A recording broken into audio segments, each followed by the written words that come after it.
ठीक है, तो हम लोग नदियाँ समझ चुके हैं, अब हमको क्या पढ़ने हैं, डैम। तो एक एक नदियों के हम लोग डैम देख लेते हैं। सबसे पहले आपकी सिंध नदी है। सिंध में कोई ऐसा डैम नहीं है जो कि इम्पोर्टेंट है। आगे आपकी नदी है जो वो झेलम नदी है। झेलम नदी पर बहुत ज़्यादा इम्पोर्टेंट 3 डैम है आपके। पहला डैम है उरी डैम। उरी पर जहाँ पर उरी अटैक हुआ था, आप लोगों ने एक फिल्म देखी है उरी द सर्जिकल स्ट्राइक, ठीक है, तो उसी से याद रखेंगे उरी परियोजना। कहाँ पे है, झेलम नदी पर। अगली आपकी तुलबुल परियोजना, वो भी जो है वो भी वो झेलम नदी पर है। अगली जो परियोजना है वो दुलहस्ती है। ये तीनों परियोजनाएं, तीनों डैम कहाँ पर है, झेलम नदी पर है। अगली जो नदी है आपकी वो है चिनाब है। चिनाब पर 2 डैम जो कि इम्पोर्टेंट है, तो कई सारे और भी डैम, लेकिन 2 आपके जो है एग्जाम के पॉइंट ऑफ व्यू से इम्पोर्टेंट है। पहला है आपका बगलिहाल और दूसरा है सलाल, जिसमें कि सलाल बहुत ही इम्पोर्टेंट डैम है। अगली नदी है आपकी रावी नदी। रावी नदी पर जो डैम है उसका नाम है थीन बांध, थीन डैम। अगली नदी है आपकी व्यास। व्यास पर है आपका नाथपा झाकरी डैम। कौन सा डैम, नाथपा झाकरी डैम। और जो है उसके बाद जो है अगली नदी है आपकी जो है सतलज नदी। कौन सी नदी है, सतलज नदी। इस पर 2 डैम हैं और दोनों पास पास है, इसलिए इनका जो है नाम एक साथ लिया जाता है। पहला डैम है भाखड़ा, दूसरा डैम है आपका नागल। तो इन दोनों डैम को एक साथ नाम लिया जाता है, भाखड़ा नागल डैम के नाम से जाना जाता है। और इनसे भारत की सबसे बड़ी जो नहर है इंदिरा गांधी नहर, उसको जो है वो नहर जो है इससे निकाली गई है, जिससे जो है राजस्थान में सिंचाई की जाती है। तो ये हो गए आपके जो इम्पोर्टेंट रिवर्स हैं, और उन पे जो है उनसे जो इम्पोर्टेंट डैम आने वाले हैं आपकी परीक्षा में, वो सारे इम्पोर्टेंट। ये डैम सब बहुत सारे हैं, लेकिन आपके एग्जाम में जो आने वाले डैम हैं वो यहाँ पर हमने बता दिए हैं। ठीक है, आगे बढ़े अगली नदियों पर। ठीक है, तो आगे बढ़ते हैं हम, और ये आपकी हो जाएंगी अगली नदियाँ।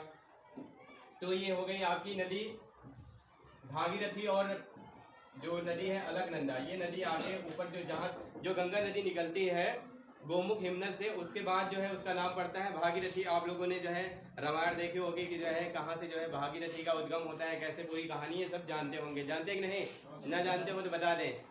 तो जो है भारत में जो है एक भगवान जो राम हुए हैं उनके वंशज भागीरथी, उन्होंने जो भगवान शंकर की तपस्या की और जो है कहा कि हमको जो है हमारे पूर्वजों का उद्धार करना है, तो कौन सी नदी अवतरित होगी पृथ्वी पर, तभी जो है उनका उद्धार होगा। तो भागीरथी नदी, गंगा नदी आएंगी। तो गंगा नदी कहाँ चली गई थी, वो ब्रह्मा जी के कमंडल में। तो ब्रह्मा जी उनको छोड़ेंगे, लेकिन पृथ्वी के पास इतनी शक्ति नहीं है कि उनको रोक सके, उनको धारण कर सके। तो इसके लिए जो है शंकर जी से की प्रार्थना की उन्होंने कि उनको धारण करने वाला कोई मिल जाए। तो शंकर जी ने कहा कि जो है हाँ हम धारण करेंगे उनको। तो जो है उन्होंने अपनी जटाओं पर उनको धारण किया। उसके बाद जो है गंगा जी कहाँ से, क्योंकि कैलाश पर्वत पर रहते हैं, वहाँ से थोड़ी दूर पे चले आए शंकर जी, और वहाँ पर उनको क्या है अपने शीर्ष पर अपनी जटाओं पर धारण कर लिया। वहीं से जो है गंगा जी गोमुख हिमनद एक जो है वहाँ पर जाएंगे।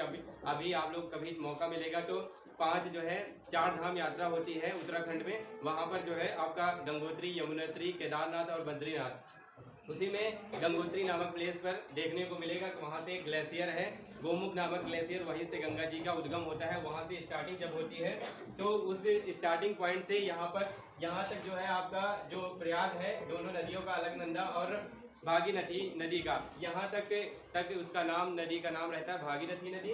उसके आगे इसका नाम गंगा पड़ जाता है। ठीक है, तो सोन प्रयाग के बाद जो है इस भागीरथी का नाम क्या पड़ जाता है, गंगा नदी। उसके बाद वो गंगा कहलाती है। आगे जो है आप लोगों को पढ़ा रखा है कि उसके बाद बांग्लादेश में पहुँचती तो इसका नाम क्या हो जाता है, मेघना हो जाता है। उसके बाद जो है जब उससे मिल जाती है ब्रह्मपुत्र से, तो उसका क्या नाम हो जाता है, हाँ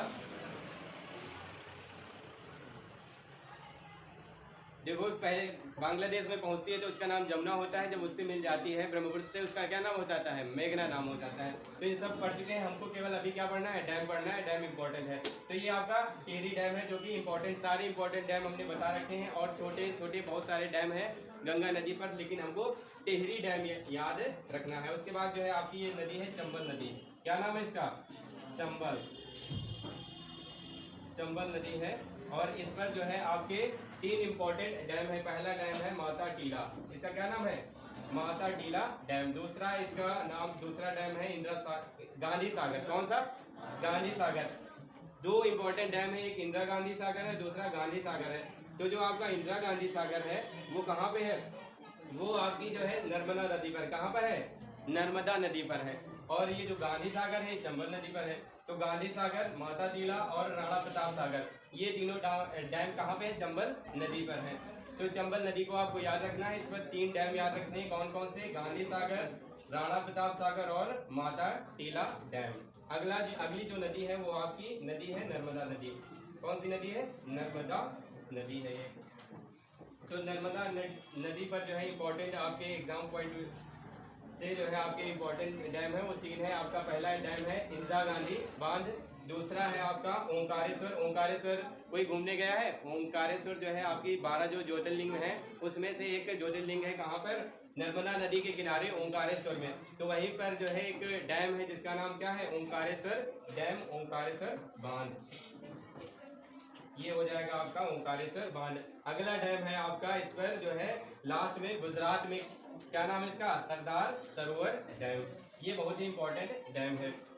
आगे पहुंचते हैं। आपका महानदी जो है, महानदी पर भारत का सबसे लंबाई में सबसे लंबा कौन सा डैम है? हीराकुंड बांध। ठीक है, इसकी टोटल लंबाई 25 किलोमीटर है। ठीक, कितनी?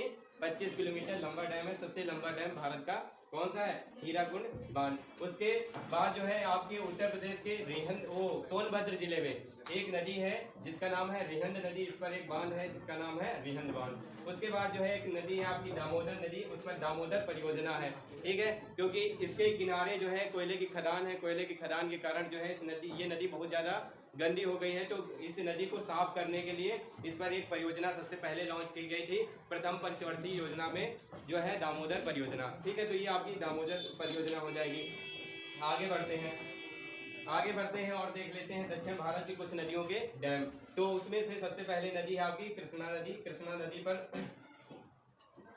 इसके 3 डैम है। पहला डैम है अलमाटी, दूसरा है नागार्जुन सागर, तीसरा है श्रीशैलम। ठीक है, ये किसके हैं? कृष्णा नदी पर। और इसका जो है ये कृष्णा राज सागर डैम है, ये बहुत कंफ्यूज करता है क्योंकि ये किस नदी पर है? कावेरी नदी पर है। और इसके नाम के कारण इसको बच्चे कहाँ पे लगा देते हैं? कृष्णा नदी पर लगा देते हैं, जबकि है ये किस पर? कावेरी नदी पर। तो कावेरी नदी के भी 3 इंपॉर्टेंट डैम है। पहला है शिव समुद्रम, जो कि एक बहुत ही प्रसिद्ध भारत का झरना भी है, शिव समुद्रम जलप्रपात। तो ये वाटरफॉल भी है, भारत का बहुत ही इम्पोर्टेंट और बहुत ही ऊंचा जलप्रपात है। वाटरफॉल बोलते हैं, क्या बोलते हैं जलप्रपात को? झरने को क्या बोलते हैं?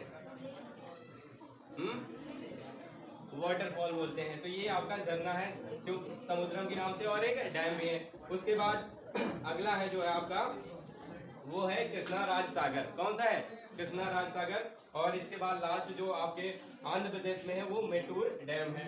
अगली नदी है जो कि केरल में है। कहाँ पे है? केरल में पेरियार नदी, और इस पर एक बांध है जिसका नाम है पेरियार बांध। और ये एक कैसा डैम है? आर्क डैम है। कैसा डैम है?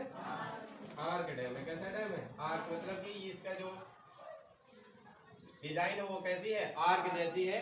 तो इस पर जो है इस साइड पानी आएगा तो सारा जो, क्योंकि आप लोगों ने छत देखी होगी, पहले की छत कैसी पड़ती थी? आर्क टाइप के पड़ती थी। तो उसका सारा जो मतलब उस पर जो प्रेशर पड़ेगा वो किनारों पर डिस्ट्रीब्यूट हो जाता है, इस साइड और इस साइड चला जाता है। तो इस पर जो है कम दबाव आता है। तो ये सारे जो डैम सबको समझ में आ गए?